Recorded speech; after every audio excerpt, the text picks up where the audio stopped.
imaginas un mundo donde la sostenibilidad sea la norma, la economía gira en torno al cuidado y el bienestar humano sea la prioridad? Que ninguno de nuestros oyentes piense que están hablando con alguien que idealiza o que tiene una mirada romántica del pueblo indígena. No, al contrario. Con una perspectiva crítica debemos desarrollarnos todos y recordar otra vez las palabras de Choquehuanca. No soy yo, somos nosotros, somos Latinoamérica. Periodista freelance y analista en temas sociales, ambientales, derechos humanos e indígenas. Miembro de la Red de Comunicadores con Discapacidad Visual. Autor de múltiples libros sobre desarrollo social y turismo indígena. Bienvenidos una vez más. Está con nosotros Claudio Salvador. Bienvenido a 2030 con Judy Grisales. Hola Judy, qué gusto y bueno, qué gusto también saludar a la gente, ¿no? Vinculada a la Universidad Tecnológica de Santander, a este podcast. Gracias por comunicarse conmigo. Los invitamos a escuchar atentamente las reflexiones de nuestro invitado, Claudio Salvador, sobre el turismo indígena. ¿Dónde te encuentras, Claudio, en este momento? Bueno, yo les hablo desde la comarca de las Cataratas del Iguazú, en la provincia de Misiones, norte, bien norte de la Argentina, límite con Brasil y Paraguay. Brasil, que está pasando por momentos trágicos con las inundaciones.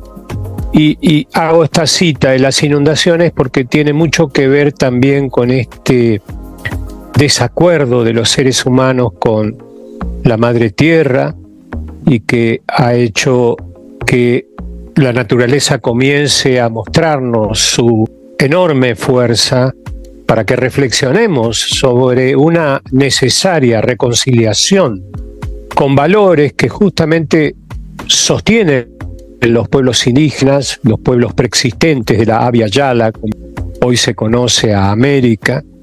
Claro, tendríamos que ir un poquito despacio en estos temas que plantea, porque evidentemente el turismo indígena lleva a una interpretación de que todos los pueblos indígenas son iguales, es como una categoría homogénea. Y más que nada, cuando decimos turismo indígena, nos referimos a una corriente de los viajes de aquellas personas que tienen la inquietud, el deseo, la voluntad, el respeto de acercarse a otras culturas, aportar, pero también aprender de ellas, otra manera, como decíamos, de relacionarse, otra cosmovisión, otra cosmovivencia, que todavía sigue viva en muchos países de nuestra Latinoamérica, Caribe, de Norteamérica, de Estados Unidos, Canadá y otros lugares del mundo. El turismo indígena nace prácticamente como tal en el año 2012 en Darwin, Australia, cuando 16 países y una enorme cantidad de delegados, no soy muy bueno para los números, se reúnen amparados por una reunión internacional de la Organización Mundial del Turismo y deciden poner en marcha la Alianza Mundial de Turismo Indígena. Por eso ahí es donde comenzamos a hablar con fuerza de turismo indígena.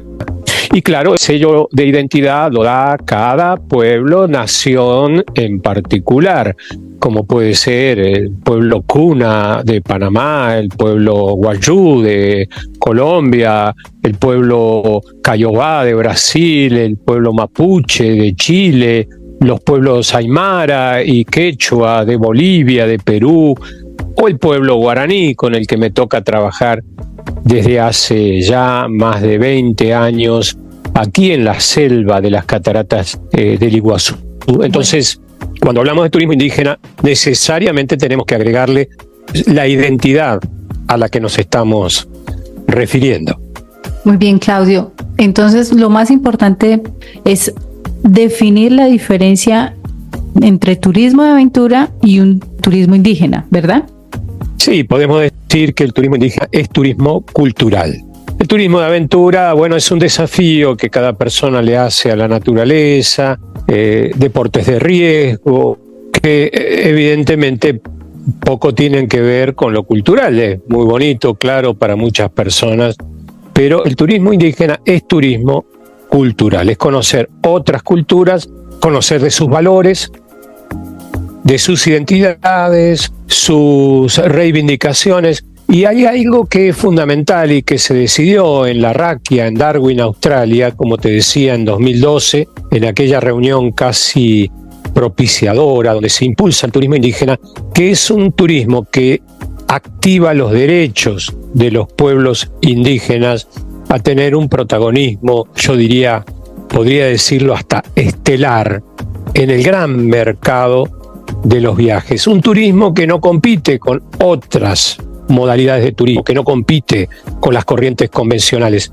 que debe ser tomado en los territorios como complementario, pero no compite con el convencionalismo turístico, con el turismo de masividad, cosa que muchas veces es importante destacarlo, porque muchas personas dicen, bueno, pero yo quiero conocer, no sé, un atractivo como puede ser Leiva en Colombia o Walt Disney en Estados Unidos, o quiero conocer las cataratas del Iguazú, y yo lo hago para quitarme fotos y compartir experiencias de naturaleza y también viajar en esos botes, en el vértigo de las corrientes de los ríos.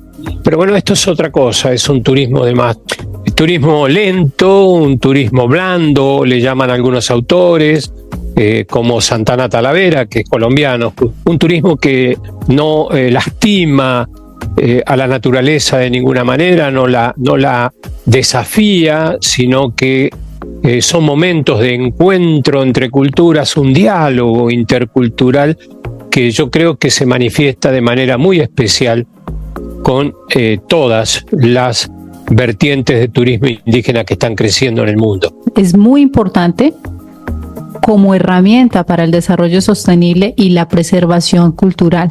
¿Cómo podemos, Claudio, contribuir a un turismo indígena más responsable y respetuoso?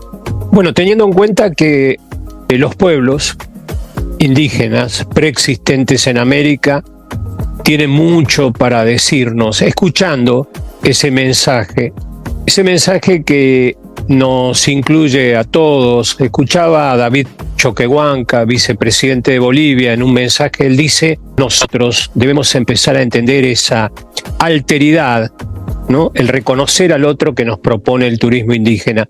Y ese turismo justamente nos está dando una oportunidad de diversificar también nuestro pensamiento, nuestra posición frente a la madre tierra y poder vivir mejor, ¿no? Aquí nuestros pueblos originarios y pueblos indígenas, el pueblo originario es una categoría política, el pueblo indígena ya es más una categoría jurídica, ¿no? Pero el pueblo indígena dice, buscamos reafirmar nuestro buen vivir, pero en el contexto actual. ¿Y qué mejor espacio para que esto se materialice que una experiencia turística? Es decir, no solamente de los límites para adentro de un territorio indígena, aborigen, sino a partir de un encuentro, ¿no? De un verdadero encuentro donde sepamos escuchar, donde sepamos llevarnos ese mensaje y también, ¿por qué no?, dejar algo de lo que nosotros podemos aportar para ese mejor vivir. Tecoporá, dice el pueblo guaraní, o sea, una vida bonita, un existir bonito, una razón de existir en armonía con la naturaleza, en armonía con todos los seres vivientes, no vivientes. Actualmente, con esto cierro esta reflexión, digo, actualmente se está pensando mucho más en ello. Después de la pandemia o en esta post-pandemia, porque no podemos asegurar que la hemos superado totalmente, estos desastres naturales que se producen en todo el mundo, estas guerras insensatas donde la gente mata a otra gente y el otro le responde con más muerte, y muchas familias se ponen a pensar si esta es la vida que quieren para sus hijos, si es la vida que quieren para ellos mismos, los propios jóvenes. Entonces estas corrientes de turismo comienzan a crecer. Y hay operadoras turísticas que se han dado cuenta de eso, y desde Europa, desde Estados Unidos, desde otros países de los continentes, comienzan a enviar viajeros que no solamente participan de estas experiencias, sino que colaboran con el desarrollo. A mí no me gusta mucho la palabra desarrollo, pero colaboran con un desarrollo, digámoslo, no nos permitamos que nos roben la palabra, un desarrollo armónico y un desarrollo sostenible del turismo indígena, que para mí, como docente en una institución indígena, tiene una pata más de la sustentabilidad, este turismo sustentable, que es la espiritualidad, ¿no? Tener en cuenta la espiritualidad, la diversidad de creencias y religiones del mundo que nos enriquecen, y no de ninguna manera la supremacía de las culturas como hasta ahora nos ha pasado, especialmente, Judy, en nuestra América, ¿no? Donde hemos vivido durante más de 500 años el epistemicidio de nuestras culturas originarias y preexistentes para imponer una cultura occidental que, bueno, cada uno saque su propia conclusión a dónde nos ha llevado esta hegemonía cultural. Claudio, hay varias cosas. ¿Tecopará? ¿Cómo se dice la palabra? Tecoporá. Con la A final con la nariz arrugada. Tecoporá. Tecoporá. Uy, qué bonito. Exactamente. Armonía con el todo. Y al final es verdad lo que decía el líder boliviano, vernos en el otro. Exactamente. David Choquehuanca es un sabio de la cultura aymara, y yo tomé estas palabras porque me parece que son fundamentales para entender que nosotros somos todos parte de un mundo, de un planeta, de una madre tierra. La madre tierra no nos pertenece, es justamente una madre. Nosotros le pertenecemos a la naturaleza, al patrimonio. Tenemos que empezar a ver estas cosas desde esta perspectiva diferente, y el turismo indígena nos está diciendo. Tú hace un momento, pues obviamente tienes una experiencia de un poco más de 20 años con una comunidad guaraní.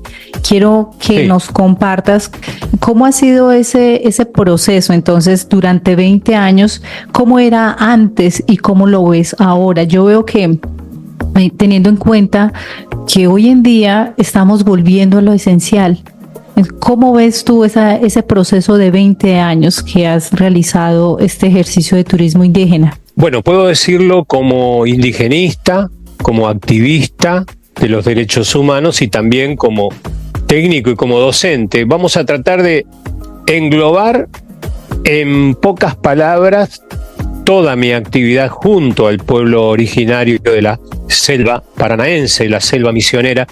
Yo llegué a la comunidad en el año 2003 cuando reclamaban por la tierra y sufrían la amenaza de un desplazamiento de su tierra que tradicionalmente ocupaban, y acompañé, junto a otras muchas personas, la recuperación y la reafirmación del territorio. Pero cuando ese territorio quedó ya titulado, ya tenían un título de propiedad, nos dimos cuenta que ese pueblo ya no iba a ser más migrante como antes, y que debía tener un proyecto, que ahora iba a vivir de manera sedentaria en una misma superficie por cientos de años, y que debía tener un proyecto. Y el proyecto, que surgió con el acompañamiento canadiense en aquel momento, donde yo me fui a entrenar junto a los pueblos, a las primeras naciones canadienses, las First Nations de Canadá, fue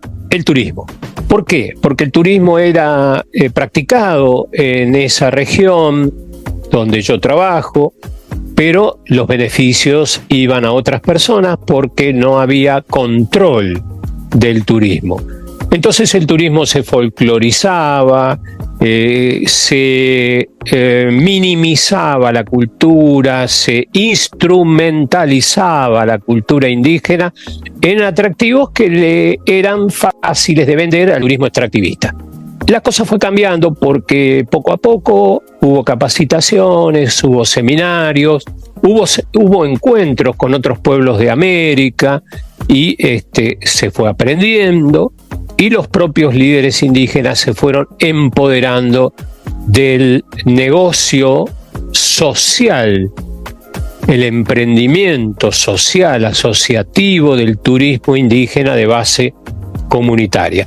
Hasta que llegó el gran desafío de profesionalizarlos a los líderes, a los jóvenes, a las jóvenes. Hay una enorme participación de mujeres y se crea un instituto terciario del cual también soy cofundador, que es el Instituto Superior Indígena Raúl Caraí Correa. Raúl Caraí Correa es el nombre de un joven que decidió marcharse porque, no se encontraba en esta vida y nosotros dijimos que nunca más pase lo que pasó con Raúl Caraí Correa y en homenaje a él le pusimos el nombre. El nombre originario de Raúl era Caraí Tatandú, que quiere decir el señor del fuego, el señor de la llama, del fuego del ser. Es algo, quiere decir esto en la interpretación española, ¿no? Pero bueno, hasta aquí llegamos sabiendo el turismo indígena es una manera de activar los derechos. El turismo indígena es una manera de reafirmar los territorios recuperados por los pueblos originarios. El turismo indígena es una manera de recrear la vida, la buena vida, el buen vivir en el contexto que actualmente les toca. Es decir, necesita nutrirse de todos los conocimientos nuevos, pero siempre en la corriente de una revolución científica que permita no abandonar, no dejar en el camino las culturas primigenias, los valores primigenios, sino, no sé si la palabra es ayornarlos, como me dijo un alumno hoy, sino tomar esos conocimientos nuevos, respetando los saberes y los valores que ya nuestros abuelos, nuestras abuelas nos fueron transmitiendo.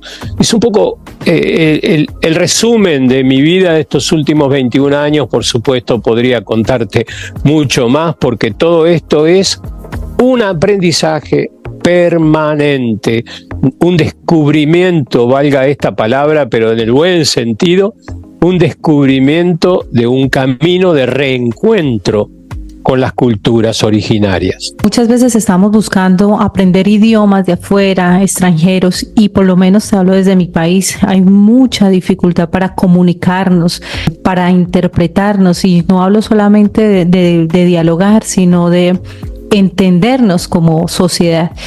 Y en Colombia existen 70 lenguas nativas, imagínate, y en algún momento yo escuché que había un interés de que aprendiéramos un lenguaje africano, si no estoy mal. Me causó cierto impacto y yo me quedé realmente sorprendida, porque digo, Dios, acá tenemos más de 70 lenguas nativas y no nos interesa aprenderlas, mientras que los nativos o los indígenas colombianos sí entienden nuestro idioma, el castellano o el español, y los extranjeros como inglés, incluso francés, son ellos los que han tenido que adaptarse a toda esa interculturalidad que llega a nuestro país para poder supervivir incluso en sus propios territorios.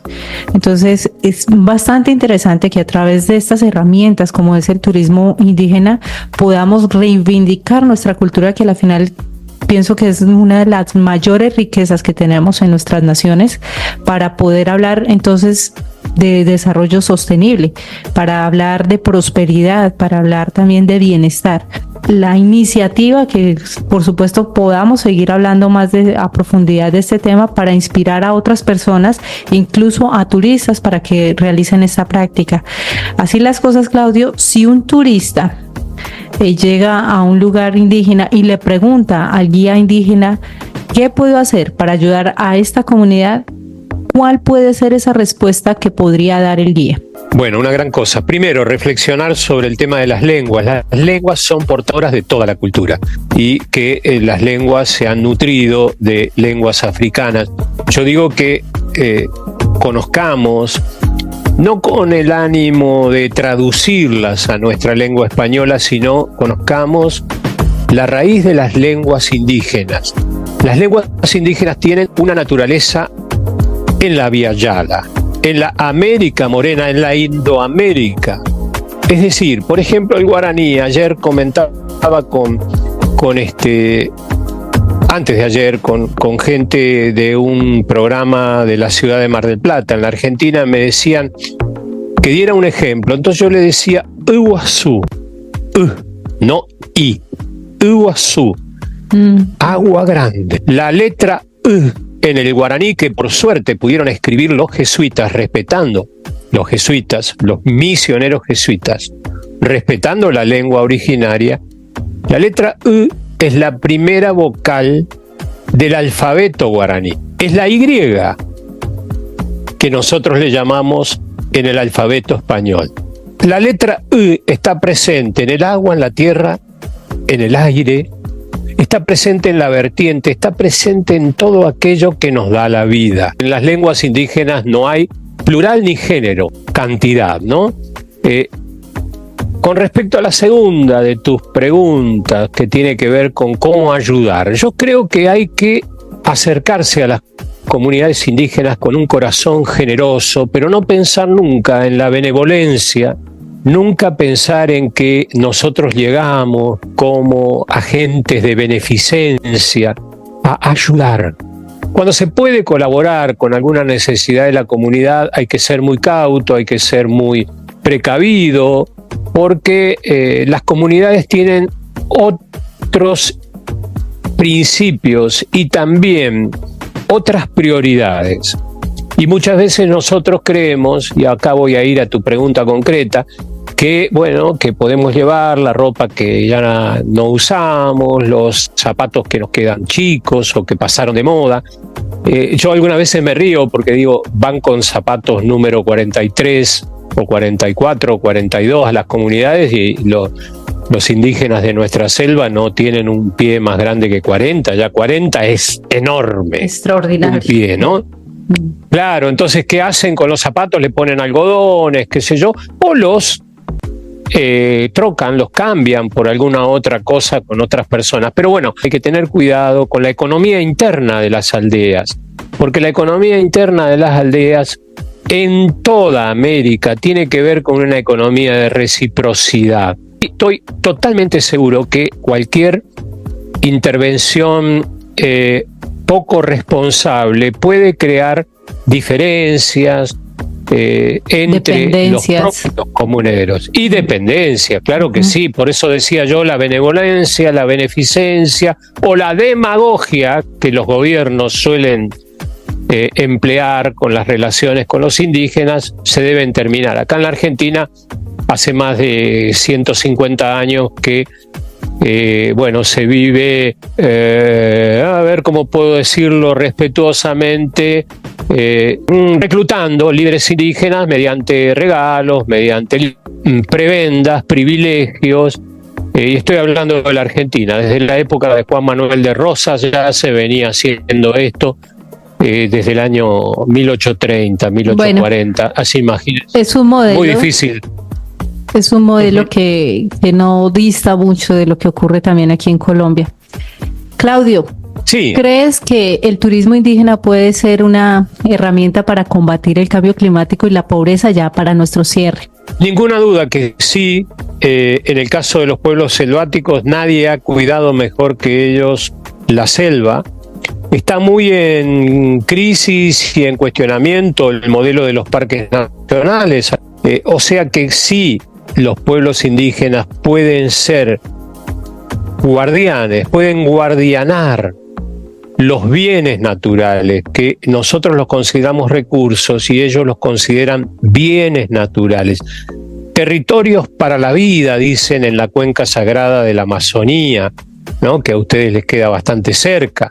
Territorios para la vida, no territorios para el extractivismo cruel, criminal, que estamos acostumbrados lamentablemente a ver en las noticias. Entonces sí, claro que hay que volver a escuchar a los pueblos indígenas para que se siga contando con el oxígeno que nos provee la naturaleza, que podamos seguir bebiendo aguas saludables, que podamos conocer otras tecnologías ancestrales que provienen de la propia ciencia de los pueblos que habitaron este territorio americano desde hace miles de años. Por supuesto, el bien natural.